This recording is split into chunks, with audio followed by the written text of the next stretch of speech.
Hello everyone, Booster Studios here with another banger video, and today this is a more of a first impression about Springtrap and Dead by Daylight.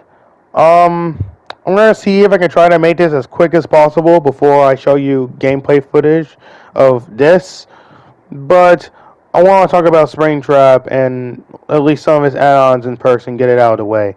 So, Springtrap. Um, how fun is he to go against and how fun he is to play as? Well, he's actually fun to play as and fun to go up against. Dodging his fire axe as a survivor feels pretty good. And definitely hitting a lot of fire axe shots is really good too, especially you hit them nasty ones. Um, Now let's talk about Springtrap's power. We got his main power, which is his fire axe. You hold the aim button to, well, aim it. Then you press the fire button to throw it. Um, if it hits survivor, the survivor will have to remove the fire axe from their back. And this is where the coolest part happens. If you somehow manage to get close enough to a survivor and press the M1 button while that axe is still on the survivor, you'll grab them, jump scare them, and then you can immediately, you can start taking them to the hook. And another thing about the fire axe is that if you somehow miss or just decide to throw it anyway, if it hits a wall or even hits like the floor or something, the axe will stick in there, and of course it will have some kind of dark bubble that will be around it. And what that bubble does is that if a survivor is in that small dark bubble, it will give killer instinct. Now there are add-ons that you can use to make the bubble, well, even better. But yeah, that's what I can really say about like his base skin and such. Oh yeah, I also want to bring up his I also want to mention that if you hit a survivor or your axe hits the wall or ground, you can reclaim the axe after a certain cooldown, obviously. Um, what else? Oh yeah, the doors. This is his second power. How do the doors work? Well, it's simple. You get in the doors, you click a button to enter inside, and you can look around to select which door you want to traverse to. If you click said door to traverse to, you pretty much just teleport to said door.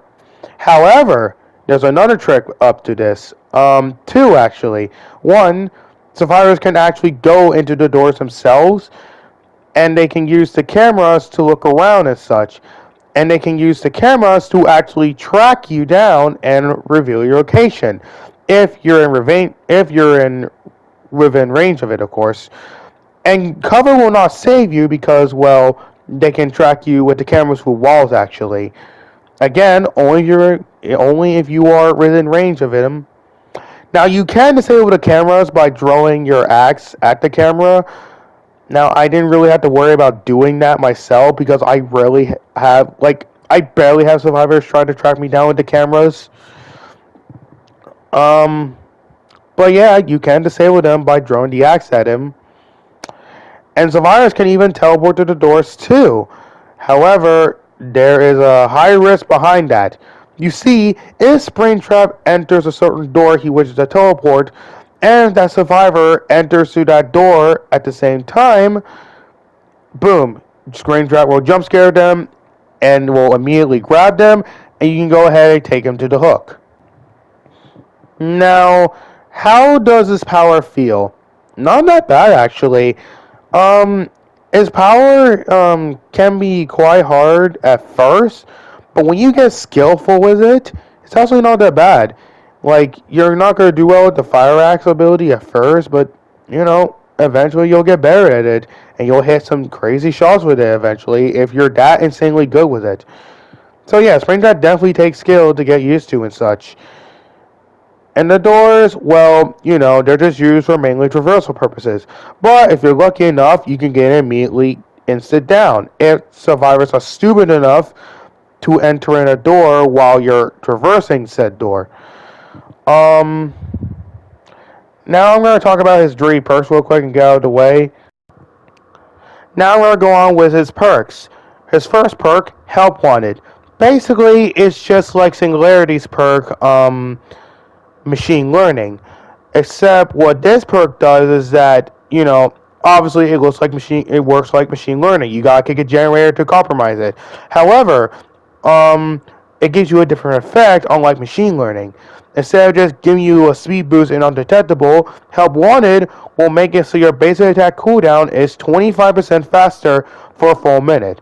So this can pair up with something like Save a Vessel Last, of course, machine learning, rapid brutality, and even pair with Kaneki's perk, Nothing But Misery. I think that's what it's called. Then we got Fan of Fear, which basically it's like a reverse version of Nicolas Cage's perk, Scene Partner. If a survivor is within your terror radius and if they look at you, they will scream and reveal their aura for 2 seconds, which obviously this just pairs well with like any fucking aura reading perk, really. And of course, just as usual, can pair up well with Lethal Pursuer, which is a perk from Nemesis. This perk goes on a minute cooldown if active though. Last perk, Haywire. Basically, how this perk works is that if the exit gate is at least 80% progressed, it'll pretty much start resetting.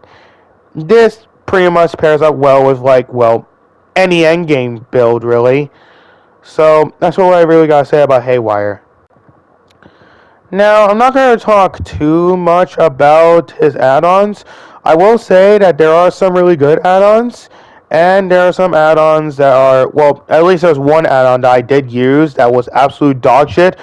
Fuck Freddy's hat, by the way. But there's some good add-ons, like Foxy's Hook, and the Celebrate, whatever it's called. It's one of the purple add-ons that I tend to use. The area add-ons are okay, I guess, but I just prefer to use Foxy's Hook and the Celebrate photo or whatever that purple add-on is called.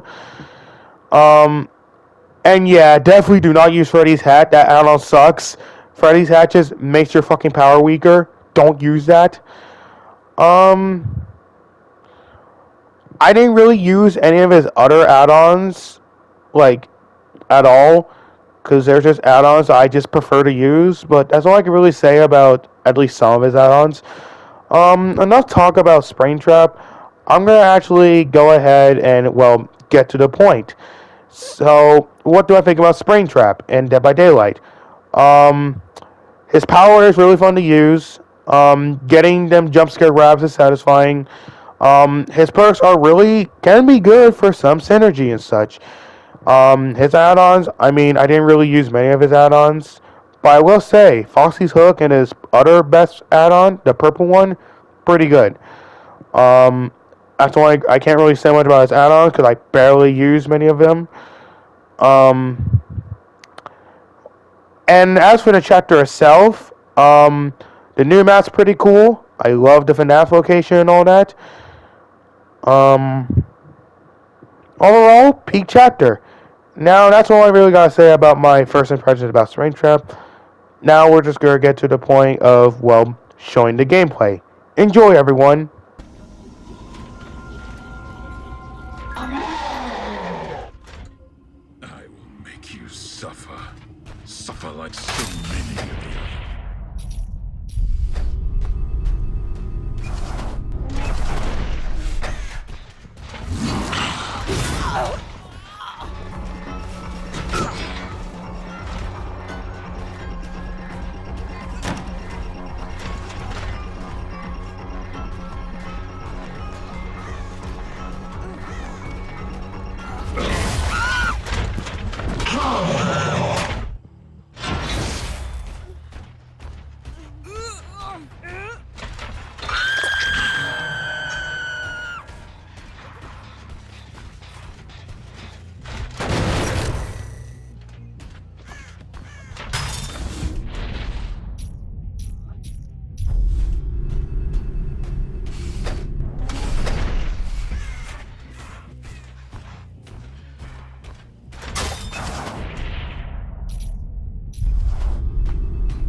I know. So fun.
You belong here.